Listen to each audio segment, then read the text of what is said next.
जादो जी के बड़ा कैसान है कैगे पागली का नाम खोल के सुनल अगे हरियर गा माछिया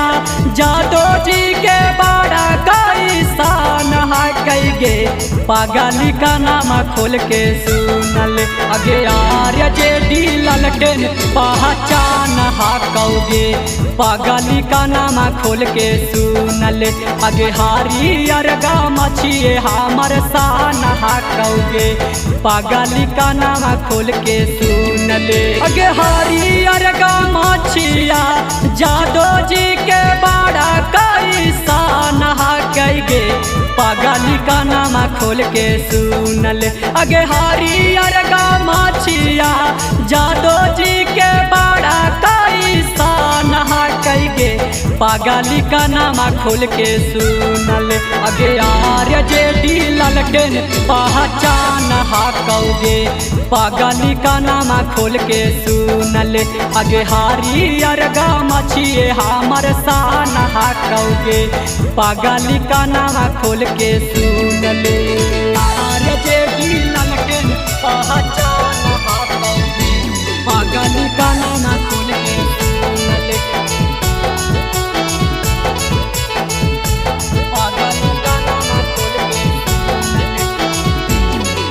अगे हरियर गा मछिए हमर शान हा कौगे दिलवा तोरे से लागलियौ हौ नहीं डारे गे छौड़ी केहू पैदा नहीं लेलकै देतै मारे गे छौड़ी दिलवा तोरे से लागलियौ हौ नहीं डारे गे छौड़ी केहू पैदा नहीं लेलकै देतै मारे गे छौड़ी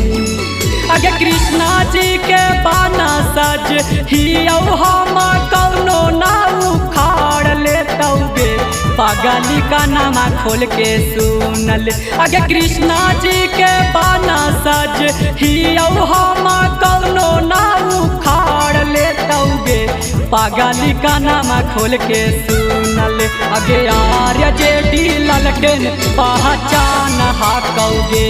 पागली का नाम खोल के सुनल अगे हरियर गा मछिए हमर शान हा कौगे पागली का नाम खोल के सुनले आर्य जे डी ललटेन पहचान हा कौगे पागली का नाम खोल के सुनले पागली का नाम खोल के सुनले अगे हरियर गा मछिए हमर शान हा कौगे दिलवा तोड़ा मीठा कर दे तो मार गे छौड़ी छाउन गोलिया जीतौ सीना के भीतर गे छौड़ी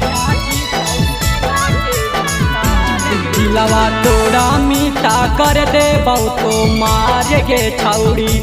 छाउन गोलिया जीतौ सीना के भीतर गे छौड़ी अगर राजस बदमाशावा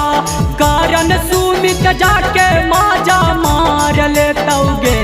छौड़ी का नाम खोल के सुनल अगर राजस बदमाशावा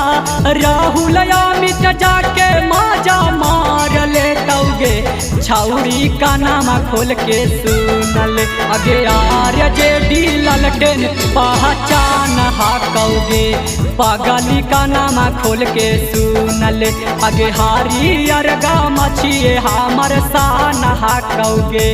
पागली का नाम खोल के सुनले अगे हरियर गा मछिया जादो जी के बड़ा कैसान हा कैगे पागली का नाम खोल के सुनल अगे हरियर गा मछिया जादो जी के बड़ा कैसान हा कैगे पागली का नाम खोल के सुनल अगे आर्य जे डी ललटेन पहचान हा कौगे पागली का नाम खोल के सुनल अगे हरियर गा मछिए हमर शान हा कौगे पागली का नाम खोल के सुनले।